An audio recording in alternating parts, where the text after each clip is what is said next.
জ্বলন্ত কয়লার তাপে তৈরি হচ্ছে লোভনীয় কাবাব। এই কাবাবের স্বাদের সুখ্যাতি এর মধ্যে পৌঁছে গেছে ভারত, লন্ডন, কানাডা সহ বিভিন্ন দেশে। এই কাবাব যে একবার খেয়েছে তাকে বারবার এখানে ছুটে আসতে হয় বলেও গল্প প্রচলিত রয়েছে।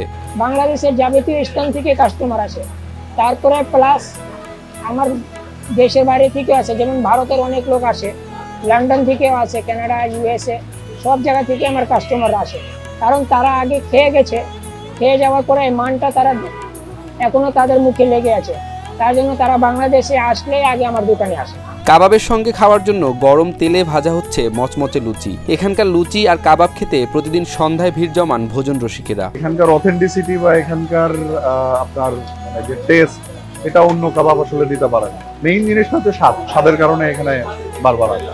মচমচে লুচির সাথে এখানে তৈরি হয় বিভিন্ন প্রকারের কাবাব ও চাপ। বেশ পুরনো এই কাবাবের দোকানে মগজ ফ্রাই বেশ প্রশংসিত। বিফ চাপ, চিকেন চাপ, বিফ শিক কাবাব, চিকেন শিক কাবাব, মগজ ফ্রাই, দেশি মুরগি ফ্রাই, চিকেন টিক্কা, ছোট ছোট টিক্কা বিক্রি করি, কিমা পুরি, লুচি, চিকেন শাসলিক, এগুলো আইটেম। রাজধানীর মোহাম্মদপুরের ঐতিহ্যবাহী সেলিম কাবাব যখন যাত্রা শুরু করে তখন প্রতিটি শিক কাবাব পাওয়া যেত 12 আনায়, তবে এখন বিক্রি হয় প্রতি প্লেট হিসেবে। প্রথম প্রতি পিস শিকের দাম ছিল 12 আনা, এখন আমাদের প্লেট হিসাবে এখন প্লেট 130 টাকা চলে আসছে।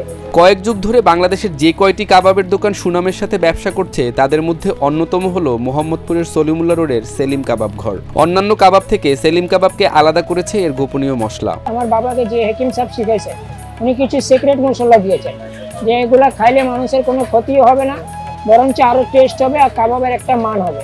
সেটা আমার বাবা যখন করতেন তা বাবার হাতে ছিল, বাবা মারা যাওয়ার পরে এটা আমাকে শিখিয়ে গেছে। প্রায় 43 বছর ধরে বাংলাদেশে রাজত্ব করছে সেলিম কাবাব। এই মশলা বানানোর কৌশল সেলিম খানকে শিখিয়েছিলেন বিহারের এক বিখ্যাত হেকিম। তার মৃত্যুর পর এই ব্যবসার হাল ধরে রেখেছেন তারই পুত্র লিয়াকত খান। স্বাধীন হওয়ার পরে পানের ব্যবসা বাদ দিয়ে আমার বাবা এই কাবাব লাইনে আসেন।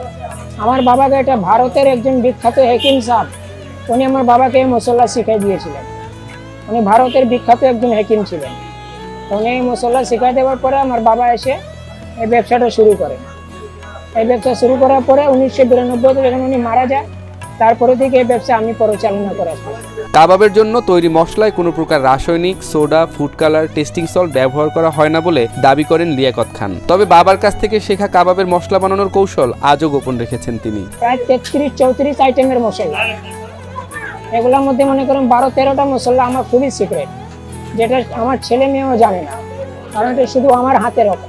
সেলিম কাবাব ঘর বিকাল 4টা থেকে রাত 12টা পর্যন্ত খোলা থাকে। বর্তমানে এই কাবাবের দোকানের আয়ে 13 জনের সংসার চলে বলে জানান লিয়াকত খান। 1992 সালে যখন আমার হাতে দোকান আসে, বাবা মারা যাওয়ার পরে, তখন আমাদের এখানে কর্মচারী ছিল 4 থেকে 5 জন। এখন 12-13 জন আমার এই দোকানে কর্মচারী, তাদের 12-13 জনের পরিবার, তার মধ্যে প্লাস আমার নিজের। তো ওই সময় যে আমি বাবার মারা যাওয়ার পরে যখন ব্যবসা হাতে নিলাম, 6 থেকে 7 হাজার টাকা বেচে কিনা হয়তো, সেই বেচা কিনা এখন 18-20 হাজার টাকার মধ্যে গেছে। ভোজন রসিক বাঙালিরা কম বেশি সবাই লোভনীয় সেলিম কাবাবের কথা জানেন। ছোটবেলা থেকেই সেলিম কাবাবের স্বাদ অপরিবর্তিত আছে বলে জানান স্থানীয়দের একজন। ছোটবেলা থেকে স্কুলও এখানে, ছোটবেলা থেকে এখানে খাওয়া শুরু করছি। যখন 5 টাকায় শিখ পাইতো তখন থেকে খাওয়া শুরু করছি, এখনো খাচ্ছি। তো মোটামুটি 25-30 বছর হয়ে গেছে আমার। জাস্ট এখানে আসে একটাই কারণ, টেস্ট। এই টেস্ট আর অন্য কোনো কাবাবে আমরা পাই না। যখনই সুযোগ পাই তখন এখানেই চলে আসি। তারা সেই ছোটবেলা থেকে এই পর্যন্ত একই টেস্ট বজায় রাখছে। সেলিম কাবাব ঘরে সবসময় ক্রেতাদের ভিড় লেগেই থাকে। প্রতিদিন সন্ধ্যায় কাবাব খাওয়ার জন্য বসার জায়গা পেতে অনেকেই অপেক্ষায় থাকেন। অন্যান্য সমস্ত জায়গা থেকে এখানে খাবারটা একটু ডিফারেন্ট এবং অনেক স্বাদ আর অনেক মজা। মিরপুরে অনেক বিখ্যাত কাবাবের দোকান থাকলেও সেলিম কাবাব ঘরে আসেন অনেকেই। আমি এই জায়গায় আসি 2018 সালের থেকে, প্রায় এখন 6 বছর হয়ে গেছে। আমরা ফ্রেন্ড সার্কেলই আসি ছোটোবেলার থেকে।